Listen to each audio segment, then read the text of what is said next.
Hello friends, welcome to my channel. Friends, మనకి NMMS స్కాలర్షిప్కి సంబంధించి full details అయితే వీడియోలో చెప్తాను. వీడియోని అయితే అక్కడ స్కిప్ చేయకుండా వినండి. 2025-26 విద్యా సంవత్సరానికి సంబంధించి ఈ స్కాలర్షిప్ దరఖాస్తు చేసుకోవడానికి మనకి అప్లికేషన్ అనేది ఓపెన్ అయిందన్నమాట. సో మీరు అప్లై చేయాలనుకుంటే చేయొచ్చు.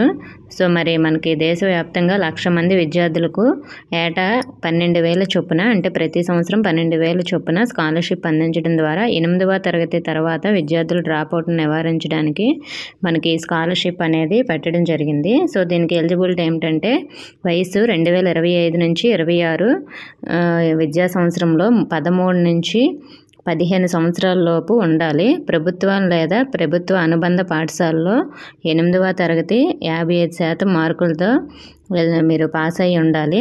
SC/ST విద్యార్థులకైతే 50% మార్కులతో పాస్ అయ్యి ఉండాలన్నమాట. సో మరి తల్లిదండ్రులు ఆదాయము అంటే ఇన్కము 3.5 lakhs లోపు ఉండాలి, మించకూడదు. 3.50 లక్షలు దాటి ఉండకూడదు అనమాట ఇయర్కి.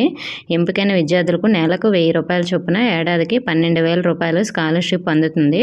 ఈ స్కాలర్షిప్ 9వ తరగతి నుంచి ఇంటర్మీడియట్ పూర్తయ్యే వరకు కూడా అందుతుందన్నమాట. ఇంటర్మీడియట్లో మీకు స్కాలర్షిప్ రావాలంటే 10th క్లాస్లో మీకు 60% మార్కులు కూడా వచ్చి ఉండాలి. లేదంటే ఓన్లీ 10th వరకు వచ్చి ఆగిపోతుంది 60% మార్కులు రాకపోతే. సో మరి 60% 10thలో కూడా తెచ్చుకుంటే ఇంటర్మీడియట్ వరకు కూడా ఈ స్కాలర్షిప్ అనేది కొనసాగడం జరుగుతుంది. సో మరి స్కాలర్షిప్కి అప్లై చేయడానికి మనం ఆన్లైన్లో అప్లై చేసుకోవాలి. Last date August 31 last date అన్నమాట. సో అఫీషియల్ వెబ్సైట్లో మీరు అప్లై చేసుకోండి, NSP పోర్టల్లో. ఎవరైతే 8th క్లాసు కంప్లీట్ చేసుకొని ఉన్నారో వాళ్ళందరూ అప్లై చేసుకోవచ్చండి. ఇప్పుడు నేను చెప్పిన ఎలిజిబిలిటీస్ ఉంటే అఫీషియల్ వెబ్సైట్ లింక్ డిస్క్రిప్షన్లో ఇస్తాను. ఇంకా ఏమైనా డౌట్స్ ఉంటే కామెంట్ చేయండి. ఇన్ఫర్మేషన్ నచ్చితే వీడియోని తప్పకుండా లైక్ చేసి మీ ఫ్రెండ్స్కి కూడా షేర్ చేయండి. కొత్తగా మన ఛానల్ చూస్తున్న వారు సబ్స్క్రైబ్ చేసుకోండి. Thank you for watching.